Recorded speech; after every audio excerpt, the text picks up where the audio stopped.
Breaking news చూస్తున్నాం. Drugs కేసులో seize చేసిన మేధా స్కూల్ దగ్గర మరోసారి ఉద్రిక్తత తలెత్తింది. స్కూల్ ముందు విద్యార్థుల తల్లిదండ్రులు ఆందోళనకు దిగారు. డ్రగ్స్ కేసులో మేధా స్కూల్ సీజ్ చేశారు. అయితే ఈ సమాచారం తెలియక తల్లిదండ్రులతో కలిసి విద్యార్థులు పాఠశాలకు వచ్చారు. పిల్లల భవిష్యత్తుపై తల్లిదండ్రులు ఆందోళనకు దిగారు. ఇప్పటికే ఫీజు చెల్లించామని ఇప్పుడు అర్థాంతరంగా స్కూల్ ని సీజ్ చేస్తే తమ పిల్లల భవిష్యత్తు ఏం కావాలని ఆవేదన వ్యక్తం చేశారు.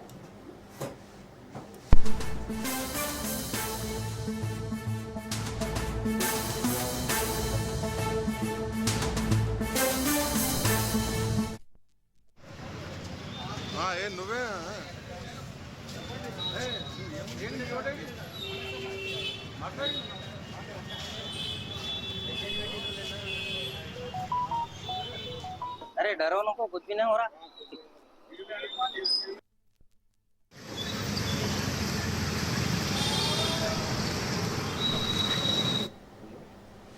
డ్రగ్స్ కేసులో సీజ్ చేసిన మేధా స్కూల్ దగ్గర మరోసారి ఉద్రిక్తత తలెత్తింది.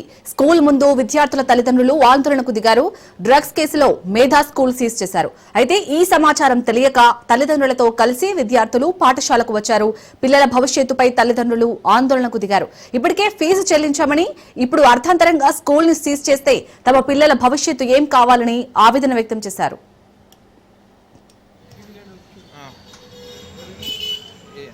మీ పాప ఈ స్కూల్లోనే చదువుతుందమ్మా?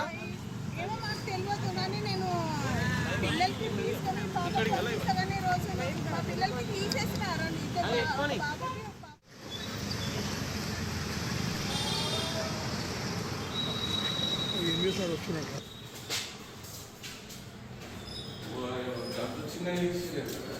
మరి అది గుర్తుతారు కదా, స్పామ్ చేసి వైట్ గుర్తుతారు కదా. అయిపోతే మనం తీసుకున్నాం. నేను ఇట్లా విజువల్ తీసుకున్నా, మీరు అయిపోతే నేను ఇట్లా విజువల్ తీసుకున్నా.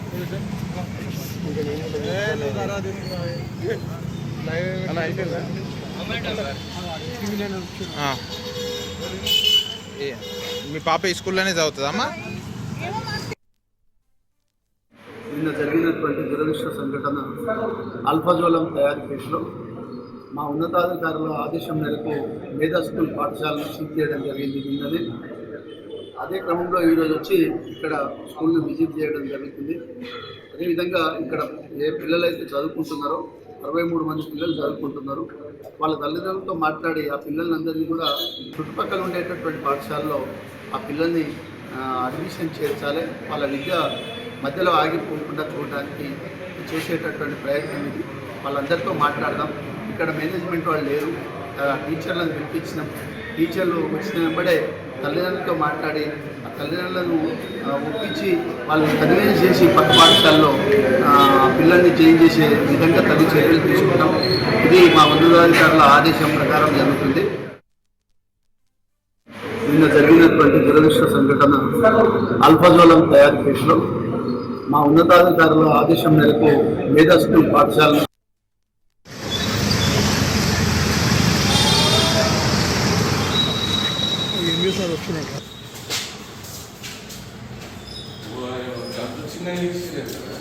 మరి అది గుర్తుతారు కదా, స్పామ్ చేసి వైట్ గుర్తుతారు కదా. అయిపోతే మనం తీసుకున్నాం. నేను ఇట్లా విజువల్ తీసుకున్నా.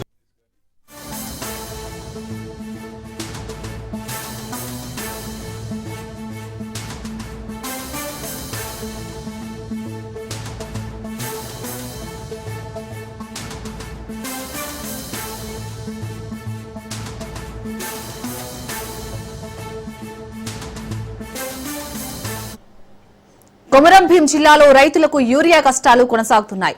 యూరియా కోసం క్యూ లైన్లో చెప్పులు, పాస్ బుక్కులు పెట్టి అన్నదాతలు పడిగాపులు కాస్తున్నారు.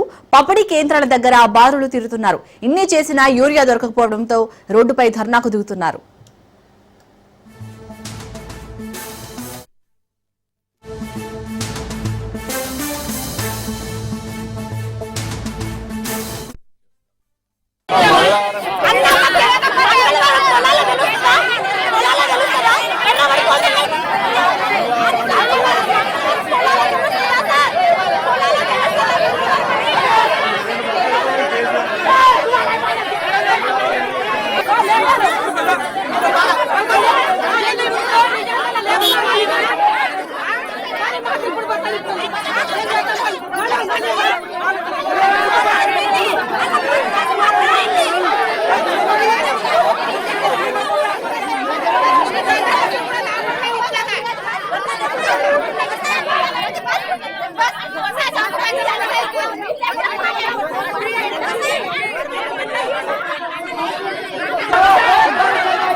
కొమరం భీం జిల్లాలో రైతులకు యూరియా కష్టాలు కొనసాగుతున్నాయి. యూరియా కోసం క్యూ లైన్లో చెప్పులు పాస్బుక్లు పెట్టి అన్నదాతలు పడిగాపులు కాస్తున్నారు. పంపిణీ కేంద్రాల దగ్గర బారులు తీరుతున్నారు. ఇన్ని చేసినా యూరియా దొరక్కపోవడంతో రోడ్డుపై ధర్నాకు దిగుతున్నారు.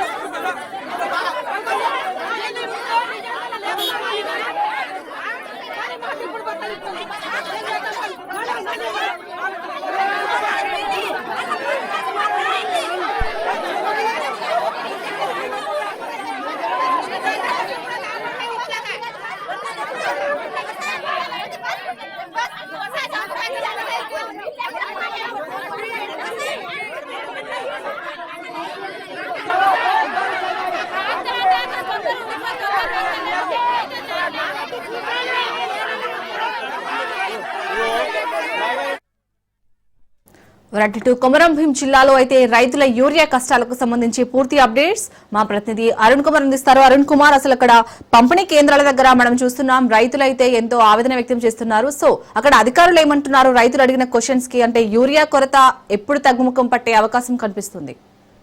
రైట్ శాలిని, కొమరం భీం ఆసిఫాబాద్ జిల్లాలో గత కొన్ని రోజుల నుంచి అయితే యూరియా కోసం రైతులు తీవ్ర ఇబ్బందులు ఎదుర్కొంటా ఉన్నారు. గత 4 రోజుల నుంచి కూడా ఏదైతే ఇటు ఆసిఫాబాద్ జిల్లాకు సంబంధించి తిరియాని మండల కేంద్రంలో నుంచి పిఎస్సిఎస్ సెంటర్ కావచ్చు, అదేవిధంగా కూడా రెబ్బన్లోని పిఎస్సిఎస్ కేంద్రం వద్ద కూడా బారులు తిరుగుతా ఉన్నారు. అయితే రైతులకు కూడా పూర్తి స్థాయిలో యూరియా అందించకపోవడంతో ఇప్పుడు ఏదైతే రెబ్బన జాతీయ రహదారిపై కూడా రైతులందరూ కూడా ఆందోళన కూడా కొనసాగుతున్నారు. అయితే ఉదయం 6 గంటల నుంచే రెబ్బన సహకార సంఘం ముందు కూడా రైతులు 6 గంటల నుంచి క్యూ లైన్ లో ఉంటూ కూడా చెప్పులు అదేవిధంగా పట్టా పాస్బుక్లు కూడా క్యూ లైన్ లో పెట్టి కూడా వేచి చూస్తున్నా కూడా ఇప్పటి వరకు అయితే యూరియా అందించలేదు. అయితే ముఖ్యంగా కూడా కొంత యూరియా మాత్రమే వచ్చింది. ఎవరికి అందించాలనేటువంటి నేపథ్యంలో కూడా ఏదైతే ఆ పిఎస్సిఎస్ కేంద్రానికి కూడా అక్కడ సిబ్బంది తాళం వేయడంతో కూడా రైతులందరూ అయితే ఆందోళన దిగి రస్తారోకో చేపట్టారు. ముఖ్యంగా కూడా గత 3 రోజుల నుంచి కూడా రోజు ఉదయం 6 గంటల నుంచి 7 గంటల వరకు కూడా ఒక రైతుకు ఒక బస్తా కూడా దొరికేటువంటి పరిస్థితులను రైతులు ఆవేదన వ్యక్తం చేస్తా ఉన్నారు. ముఖ్యంగా కూడా ఒక పక్క అధికారులు సఫిషియెంట్ గా యూరియా ఉందని చెప్పినప్పటికీ కూడా ఎక్కడ కూడా రైతులకు కూడా పూర్తి స్థాయిలో యూరియా అందుకోలేదు. గత 2 నెలల నుంచి కూడా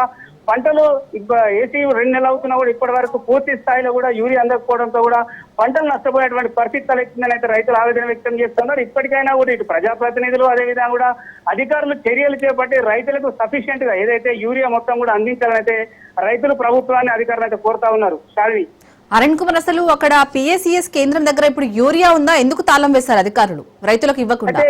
ఓకే రైట్. అయితే వాస్తవానికి కూడా ఏంటంటే బందీ అంటే భారీగా కూడా రైతులు అక్కడికి కేంద్రం వద్దకు చేరుకున్నారు. అయితే యూరియా మాత్రం కేవలం కొంత అంటే ఒక లారీకి సగం లోడ్ వరకే రావడం జరిగింది. కొన్ని బస్తాలే ఉన్నాయి. ఆ బస్తాలను ఎవరికి ఇవ్వాలి, మళ్ళీ లొల్లి అంటే ఏదైతే రైతుల మధ్య గొడవలు తలెత్తేటువంటి పరిస్థితి ఉంటుంది, ఘర్షణ వాతావరణం నెలకొంటున్నటువంటి నెపంతోనే ఏదైతే రైతులు ఏదైతే పిఎస్సిఎస్ కేంద్రం సంబంధించినటువంటి సిబ్బంది లాక్ చేయడం జరిగిందని రైతులు తెలుపుతున్నారు. ముఖ్యంగా కూడా ఏదైతే కొంత ఈ యూరియన్ కూడా ఇట్లా ఆపి కూడా ఇతర ప్రాంతాలకు తరలిస్తున్నారు, అధిక రేట్లకు ప్రైవేటు వ్యాపారులకు విక్రయిస్తున్నారని అయితే రైతులు వాపోతా ఉన్నారు. ఒక పక్కనేమో యూరియా దొరికి ఇబ్బంది పడతాడు, మరో పక్కనేమో బ్లాక్ లో కూడా 264 రూపాయలటువంటి బస్తను కూడా ఇవాళ 500-600 రూపాయలకు కూడా రైతులకు బ్లాక్ లో విక్రయిస్తున్నారు. రైతులు ఆవేదన వ్యక్తం చేస్తున్నారు. ఇటువంటి కొంతమంది అధికారులు కూడా ప్రైవేట్ వ్యాపారులకు కొమ్ము కూడా ఇటువంటి దుశ్చర్యలకు పాల్పడుతున్నారు. అటువంటి ఏదైతే అధికారులతో పాటు అదేవిధంగా కూడా ప్రైవేటు వ్యాపారులను కూడా ఖచ్చితంగా వాళ్ళందరిపై కూడా క్రిమినల్ కేసులు నమోదు చేసి సఫిషియెంట్ గా రైతులకు యూరియా అందియాలని అయితే రైతులు కోరుతా ఉన్నారు. Shalini, right, thank you Arun. కలెక్టర్ల సమావేశంలో ఏపీ సీఎం చంద్రబాబు మాట్లాడుతున్నారు. లైవ్ లో చూద్దాం. జిఎస్టీ వల్ల ప్రజలకు లాభం వస్తుంది, రేట్లు తగ్గుతాయి, కొనుగోలు శక్తి పెరుగుతుంది. ఇక్కడ మీ అందరి మీద కలెక్టర్స్ మీద ఒక రోల్ ఉంది. ప్రతి ఒక్క షాపులో జిఎస్టీ రేట్ల యొక్క బెనిఫిట్ వాళ్ళకి రీచ్ కావాలి, బోర్డులు పెట్టాలి. నిన్న ఫైనాన్స్ మినిస్టర్ గారు చాలా స్పష్టంగా చెప్పారు, మీరు అది చేయాల్సిన అవసరం ఉంది. మేము కూడా అవేర్నెస్ కోసం ఒక 1 month ఒక ప్రోగ్రామ్ తీసుకుంటాం, అది కూడా చేస్తాం. దాని బెనిఫిట్ కామన్ మ్యాన్కి రావాల్సిన అవసరం ఉంది. దీన్ని ఈ యొక్క రిఫార్మ్ వల్ల కామన్ మ్యాన్కి బెనిఫిట్ 100% వస్తుంది. దానివల్ల గవర్నమెంట్కి ఏ విధంగా ఆదాయాలు ఫ్లక్చుయేషన్స్ ఉంటాయో చూసుకొని మనం బ్యాలెన్స్ చేయాల్సిన అవసరం ఉంది. ఇక్కడ మైనింగ్ కానీ, ఫారెస్ట్ కానీ, R&B కానీ, మున్సిపల్ పంచాయతీ డిపార్ట్మెంట్ అన్నీ వస్తాయి. వాళ్ళు కూడా ఫోకస్ చేయాలి. స్టాంప్స్ అండ్ రిజిస్ట్రేషన్ వీళ్ళంతా law and order tomorrow afternoon మనం లా అండ్ ఆర్డర్ పెట్టుకున్నాం. We are discussing about law and order. Ultimate గా law and order is very very important. Economic activity, peace and happiness, ఏదైతే నేను wealthy, healthy, happy అన్నానో దానికి is of living ఉంటే తప్ప సాధ్యం కాదు. That is the biggest challenge మనం గుర్తుపెట్టుకోవాల్సిన అవసరం ఉంది. టెక్నాలజీ ఒక యాంగిల్ అయితే టెక్నాలజీని కూడా మ్యానిపులేట్ చేయడం కానీ టెక్నాలజీని అధిగమించి కంట్రోల్స్ వస్తున్నాయి. అవన్నీ కూడా మనం ఈజ్ అవుట్ చేయాల్సిన అవసరం ఉంది. ఇవన్నిట్లో మళ్ళీ కలెక్టర్స్ మీకు అందరికీ ఒకే మాట చెప్తున్నా, హిస్టారికల్ టైం, మీ లైఫ్ టైంలో కలెక్టర్స్ అనేది మీ జీవితంలో మర్చిపోలేనటువంటి క్యారియర్. ఆ విషయం మీరు గుర్తుపెట్టుకోవాలి. ఈ తర్వాత మీరు ఇంకో పొజిషన్ పోతారు కానీ ఏం చేశారనే దానిపైన మీకు జీవితాంతం గుర్తుంటుంది. మీరు చేసే పనుల వల్ల మీ జిల్లాలో ఒక పాజిటివ్ మెసేజ్ ఎప్పటికీ ఉంటుంది. పలాని నేను చాలా మంది చూశాను. నేను కూడా కలెక్టర్స్ కానీ ఆఫీసర్స్ కానీ చీటికి మాటికి మార్చను. మీరు అది గుర్తుపెట్టుకోండి. As long as you are performing I want disturb. ఇక్కడ తయారు చేసిన వాళ్ళు ఆర్బీఐకి వెళ్ళారు. ఇక్కడ తయారు చేసిన వాళ్ళు ఢిల్లీలో ఐటీ సెక్రటరీలో 3 సార్లు చూస్తే 3 వీళ్ళే. అప్పుడు ఐటీ అంటే తెలియనప్పుడు ఇక్కడి నుంచి పోయిన వాళ్ళే అక్కడ అయ్యే పరిస్థితికి వచ్చారు. సత్యనారాయణ, ఆ తర్వాత సహాని, అంతకుముందు చంద్రశేఖర్, 3 కూడా ఐటీ సెక్రటరీస్ ఇక్కడి నుంచి పోయిన వాళ్లే. మీరు స్పెషలైజ్ చేయగలిగితే this is a better opportunity. Finance లో సుబ్బారావు అయితే నా దగ్గర ఫస్ట్ ఫైనాన్స్ సెక్రటరీ, తర్వాత ఆర్బీఐ గవర్నర్ అయ్యాడు. ఇలాంటివన్నీ ఉన్నాయి. కాబట్టి మీకు మేము కోరుతున్నా, don't mistake me if I'm harsh. I will support you fully. If you fail then no excuse. Failure is not an excuse. I'm telling. Crisis రాకూడదు, క్రైసిస్ మేనేజ్ చేయాలి. అదే సమయంలో మీకు ఏది వచ్చినా సరే ఇక్కడ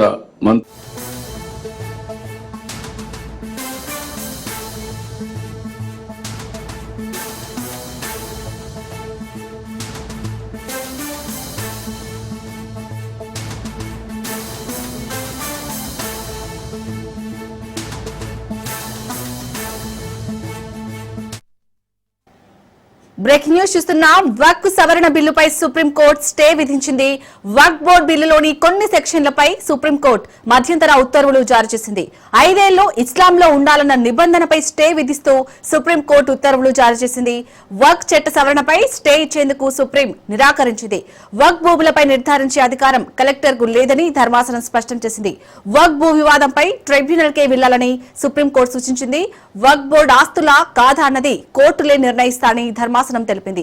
వక్ఫ్ బోర్డులో సభ్యులుగా ముస్లింలనే నియమించాలని ఆదేశించింది.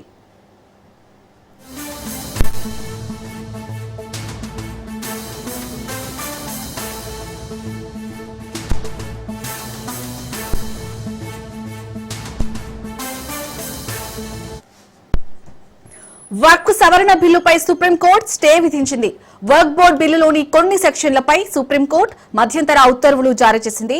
5 ఏళ్లు ఇస్లాంలో ఉండాలన్న నిబంధనపై స్టే విధిస్తూ సుప్రీంకోర్టు ఉత్తర్వులు జారీ చేసింది. వక్ఫ్ చట్ట సవరణపై స్టే ఇచ్చేందుకు సుప్రీం నిరాకరించింది.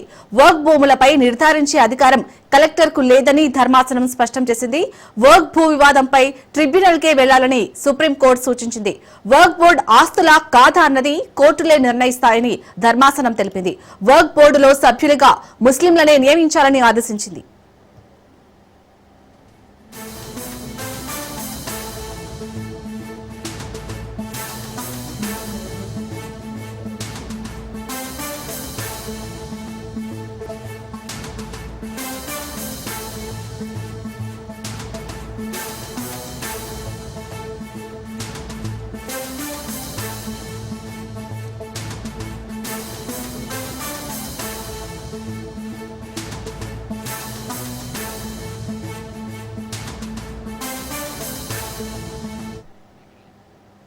వక్ఫ్ సవరణ బిల్లుపై సుప్రీంకోర్టు స్టే విధించింది.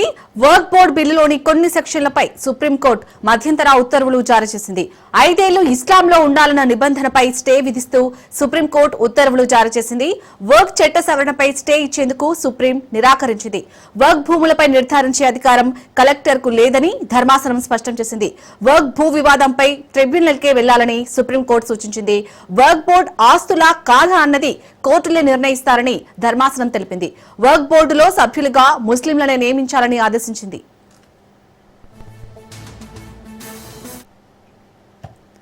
రైట్ ఇటు వర్క్ సవరణ బిల్లుపై అయితే ఇటు సుప్రీంకోర్టు స్టే విధించింది. దీనికి సంబంధించి పూర్తి అప్డేట్స్ మా ప్రతినిధి రత్న అందిస్తారు. రత్న, సుప్రీంకోర్టు ఎలాంటి ఆదేశాలు జారీ చేసింది? అప్డేట్స్ ఏంటి? సో గత కొద్ది రోజులుగా వక్ఫ్ బోర్డు సవరణ బిల్లుకు సంబంధించి కూడా ఇటు కొంతమంది పిటిషనర్లు సుప్రీంకోర్టును ఆశ్రయించారు. కేంద్ర ప్రభుత్వం ఈ వక్ఫ్ సవరణ బిల్లుకు సంబంధించి తీసుకొచ్చినటువంటి నిర్ణయాలు ఏవైతే ఉన్నాయో వాటిని సవాల్ చేస్తూ పిటిషనర్స్ సుప్రీంకోర్టును ఆశ్రయించినటువంటి నేపథ్యంలోనే దీనికి సంబంధించి గత కొద్ది రోజులుగా సుప్రీంకోర్టులో వాదనలు అనేవి జరిగాయి. సో వాదనల అనంతరం తీర్పు రిజర్వ్ చేసిన సుప్రీంకోర్టు నేడు కొన్ని మధ్యంతర ఉత్తర్వులను జారీ చేసింది. అందులో భాగంగా కొన్ని ఇటు సవరణలకు సంబంధించి కూడా ప్రస్తుతం స్టే విధించినట్లు తెలుస్తోంది. 5 ఏళ్లు ఇస్లాంలో ఉండాలన్నటువంటి నిబంధనను ఎత్తివేస్తూ కూడా స్టే విధించింది. అలాగే పూర్తిగా వక్ఫ్ చట్టానికి సంబంధించి కూడా స్టే అనేది విధించలేము అంటూ కూడా తెలియజేసింది. వక్ఫ్ చట్టానికి సంబంధించి కూడా ప్రస్తుతం తీసుకొచ్చినటువంటి చట్టం పైన స్టే విధించాలంటూ కూడా పిటిషనర్లు సుప్రీంకోర్టును ఆశ్రయించగా దీనిపైన పూర్తిగా స్టే అనేది విధించలేము అనేటువంటి విషయాన్ని కూడా తెలియజేసింది. అయితే మరోవైపున వక్ఫ్ భూములకు సంబంధించి కూడా ఈ భూములపైన కలెక్టర్ దీని మీద పెత్తనం చెలాయించడం అనేది కలెక్టర్ కు ఉండదు. వక్ఫ్ భూములకు సంబంధించినటువంటి సమస్యలు ఏమైనా ఉంటే ఖచ్చితంగా ట్రిబ్యునల్ కు వెళ్లాలనేటువంటి విషయాన్ని కూడా తెలియజేసింది. సో దీన్ని బట్టి ఇటు పిటిషనర్లకు సంబంధించి ఏదైతే విషయాలను సవాల్ చేసినటువంటి విషయాలన్నింటిలో ముఖ్యంగా పిటిషనర్లు కేంద్ర ప్రభుత్వం తీసుకొచ్చినటువంటి వక్ఫ్ సవరణ బిల్లుకు సంబంధించి కూడా కొన్ని వాదనలను తీసుకొచ్చారు. ముస్లిం ఏతరులు అనే వాళ్ళు వక్ఫ్ బోర్డుకు సంబంధించినటువంటి దాంట్లో ప్రతినిధులుగా ఉంటున్నారు. సో కేవలం ముస్లింలను మాత్రమే ఇందులో ఉంచాలనేటువంటి విషయాన్ని కూడా తెలియజేసినటువంటి పరిస్థితి ఉంది. అయితే వీటి పిటిషనర్ల తరపున సీనియర్ న్యాయవాది కపిల్ సిబల్ తన వాదనలు వినిపించారు. అలాగే కేంద్ర ప్రభుత్వం తీసుకొచ్చినటువంటి చట్ట సవరణకు వక్ఫ్ బోర్డుకు సంబంధించినటువంటి చట్ట సవరణ బిల్లు పైన సీనియర్ న్యాయవాది ఇటు ప్రభుత్వం తరపున తుషార్ మెహతా తమ యొక్క వాదనలు వినిపించడం జరిగింది. సో ఇరు వాదనలు విన్న తర్వాత మే 22న ఇరు వాదనలు కంప్లీట్ అయిన తర్వాత సుప్రీంకోర్టు తీర్పును రిజర్వ్ చేసి నేడు మధ్యంతర ఉత్తర్వులు ఇచ్చింది. ఈ మధ్యంతర ఉత్తర్వుల్లో కొన్ని సెక్షన్ల పైన మాత్రమే స్టే అనేది విధించింది. ముఖ్యంగా భూములకు సంబంధించి కావచ్చు, అలాగే ముస్లింలు మాత్రమే 5 ఏళ్లు ఇస్లాంలో ఉండాలనేటువంటి నిబంధనలకు సంబంధించి కూడా స్టే అనేది విధిస్తూ దీని నిబంధనను పూర్తిగా ఎత్తివేస్తూ కూడా తీర్పు చెప్పినటువంటి పరిస్థితి కనిపిస్తోంది. రైట్, థ్యాంక్ యూ రత్న.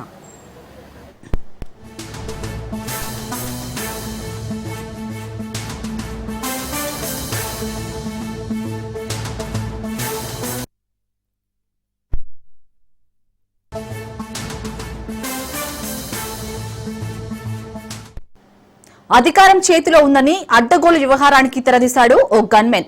నల్లగొండ జిల్లా మిర్యాలగూడ ఎమ్మెల్యే బత్తుల లక్ష్మారెడ్డి గన్మెన్ అయిన వారి కోసం ఆదమరిచి రైతుల కోసం వచ్చిన యూరియా లారీని దారి మళ్లించి నెత్తి నొప్పి తెచ్చిపెట్టుకుంటున్నాడు. రైతుల కోసం కేటాయించిన లారీ లోడ్ యూరియాను దారి మళ్లించి వ్యవహారం ఆలస్యంగా వెలుగులోకి రావడంతో పోలీసు ఉన్నతాధికారులు చర్యలకు తీసుకున్నారు.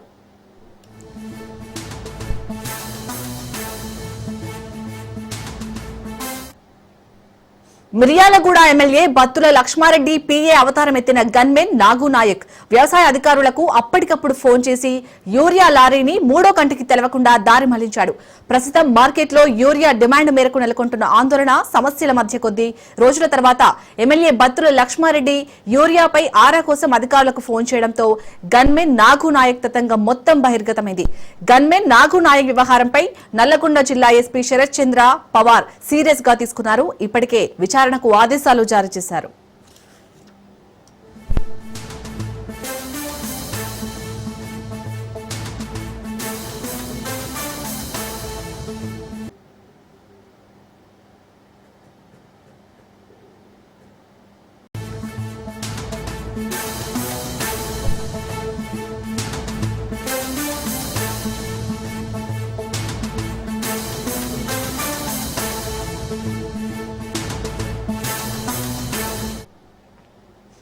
జార్ఖండ్ రాష్ట్రంలో మావోయిస్టులకు గట్టి ఎదురుదెబ్బ తగిలింది. హజారీబాగ్ జిల్లాలో భద్రతా బలగాలు మావోయిస్టుల మధ్య జరిగిన భీకర ఎదురు కాల్పుల్లో 3 అగ్రశ్రేణి మావోయిస్టులు మరణించారు. మృతుల్లో ₹1 కోటి రివార్డు ఉన్న కీలక మావోయిస్టు కమాండర్ సహదేవ్ సోరెన్ కూడా ఉన్నారని పోలీసులు వెల్లడించారు. ఈ విజయం జార్ఖండ్ పోలీసులకు, భద్రతా దళాలకు ఒక గొప్ప మైలురాయిగా నిలిచింది.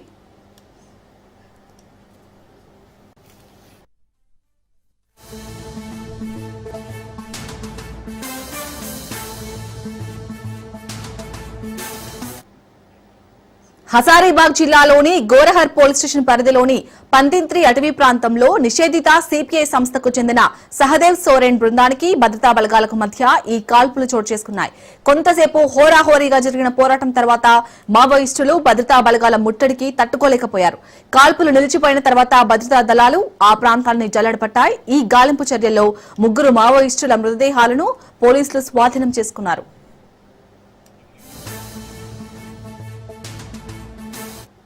ఇక మరో Maoist Raghunath Hembram special area committee సభ్యుడిపై 25 లక్షల రివార్డు ఉంది. అలాగే జోనల్ కమిటీ సభ్యుడు విల్సన్ గంజు కూడా వీరిలో ఉన్నాడు.